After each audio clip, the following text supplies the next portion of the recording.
E nós abrimos o programa com um papo com uma bonitinha que se encontrou no mundo. Ela largou a vida corporativa para viver e compartilhar verdadeiras histórias que inspiram sustentabilidade e liberdade de sonhar. Boa noite, Juliana Precious. Está bem, meu amor? Boa noite. Falei seu nome certo? Preciosi. A Preciosi. Tudo bem? Bem, você, meu amor. Tudo bem. Esteja à vontade e na sua casa. Eu li sua história, foi tão legal. Às vezes dá vontade de dizer isso, sabe? Porque você era publicitária, né? É. Não vou nem dizer bem-vindo ao clube, porque deixou de ser. E decidiu largar tudo para viajar o mundo e deixar mensagem para aquelas pessoas que sonham. Eu acho que o sonho é a razão da vida. Para mim é. Como é que surgiu essa ideia na tua cabeça, Juliana? Bom, na verdade eu sou publicitária, mas eu tive minha carreira toda, logo no início eu já mergulhei na área de sustentabilidade. E atuei muitos anos em empresas com esse foco de sustentabilidade. Até que quando eu conheci meu marido, né, naquela época ele tinha esse sonho de viajar pelo mundo. Isso antes da gente casar.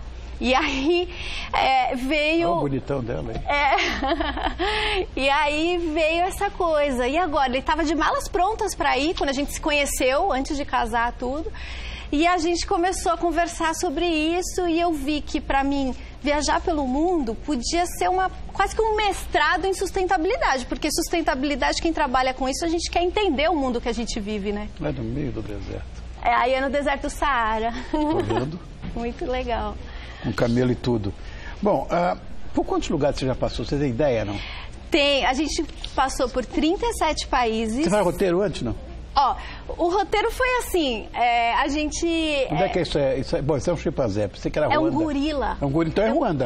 É Uganda. Uganda. Quase na fronteira com o Congo. A gente fez uma trilha para encontrar os gorilas. Olha.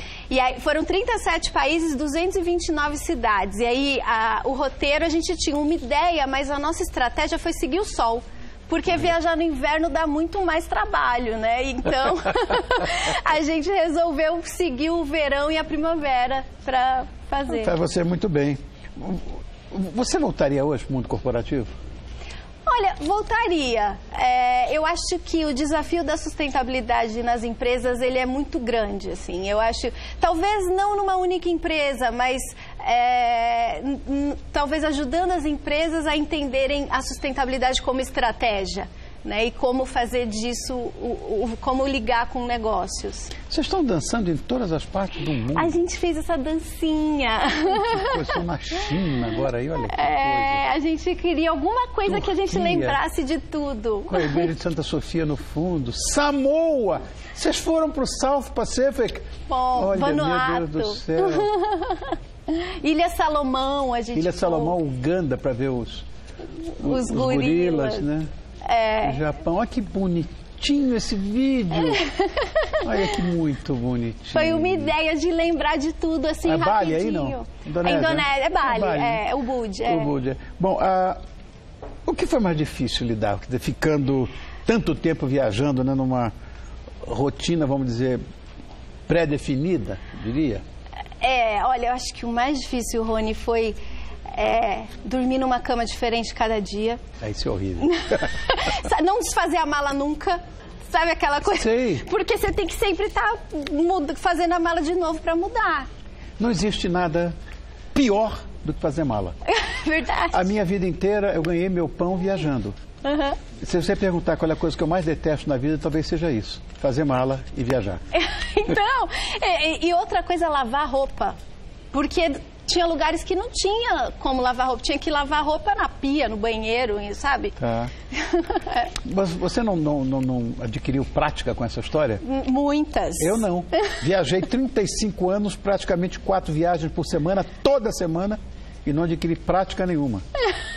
A gente acaba improvisando, né? Improvisando. Pegava a garrafa de água de 10 litros e lavava a roupa ali, sabe? Umas coisas meio assim. Uau.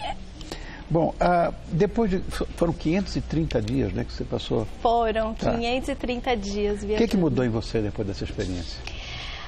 Olha, eu comecei a parar para pensar mais em qual o meu papel no mundo.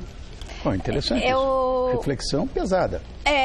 porque a gente vê muita coisa, né? E a gente vê o tamanho da encrenca que a gente vive no mundo que a gente vive hoje, né? Porque não é fácil. Tem N problemas, desigualdade social, fome, miséria, mudanças climáticas.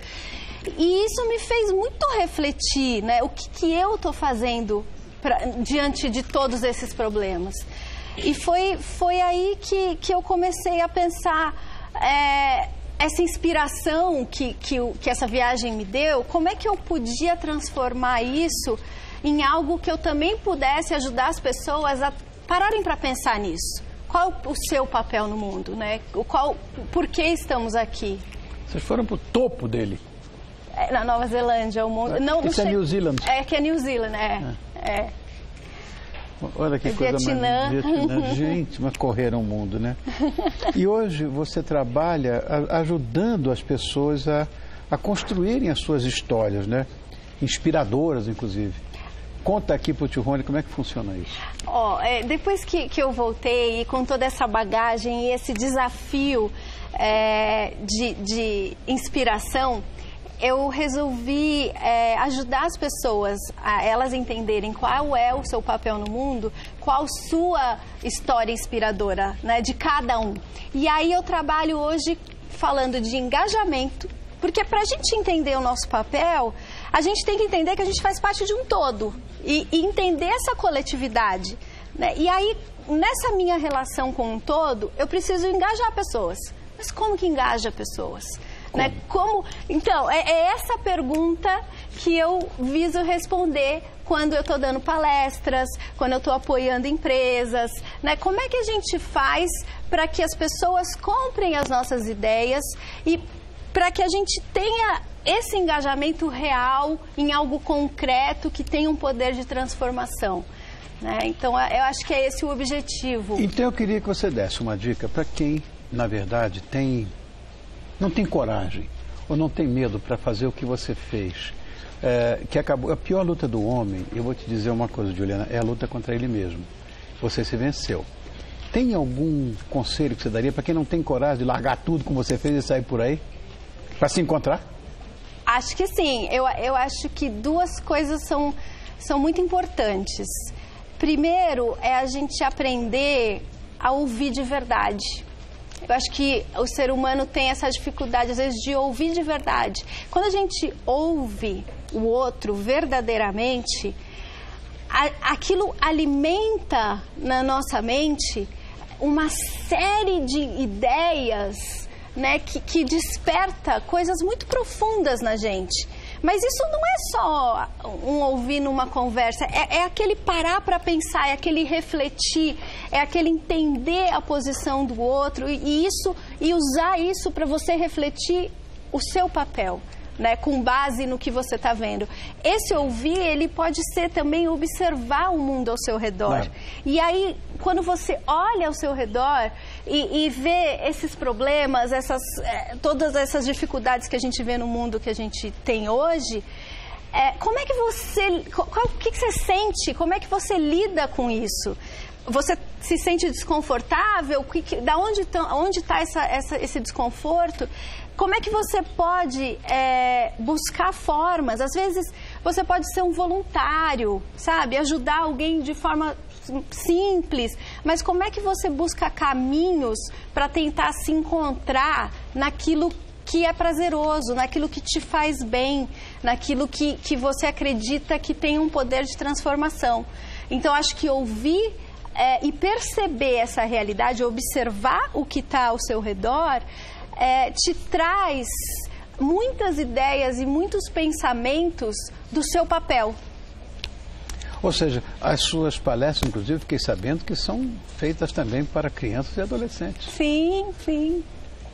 Esse público é brabo falar, né? Não é fácil. Se bem que eles não têm medo, né, Juliana? Não. Esse pessoal não tem medo. Eles têm dificuldade de ouvir, né? Porque começa aquele barulho, aquela coisa toda. Mas a nova geração vem repleta de valor, né? Eles querem significado. E eu acho que quando você está pensando no seu papel no mundo, você busca significado, né? O porquê você está aqui. Tem que ter qual é o seu propósito. E aí eu acho que isso cola muito com a nova geração, porque eles vêm carregados de propósito, né? Eu quero significado, eu quero valores. E como é que eu faço isso? Talvez eles não saibam como começar, mas eles têm isso em mente. Ao contrário dos mais velhos, que ouvem muito bem, só que não tem coragem de agir.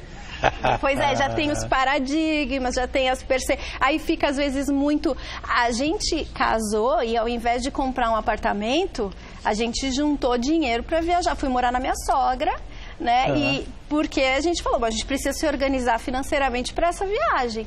Então eu abri mão, né, de seguir o tradicional depois do casamento, para que a gente pudesse se organizar. Isso requer coragem, né? Não só sair do emprego, né? Também, mas que é o que você falou, né? Os adultos têm essa resistência eles acham sensacional demais, mas não sei se eu faria isso, né? Não sei se eu teria essa coragem. Juliana, muito obrigado por ter vindo, viu? Imagina. Juliana Preziosi, hein? Agora sim. Italiano. Italiano, Preziosi, hein? Nós estamos com várias pessoas aqui italianas hoje, né?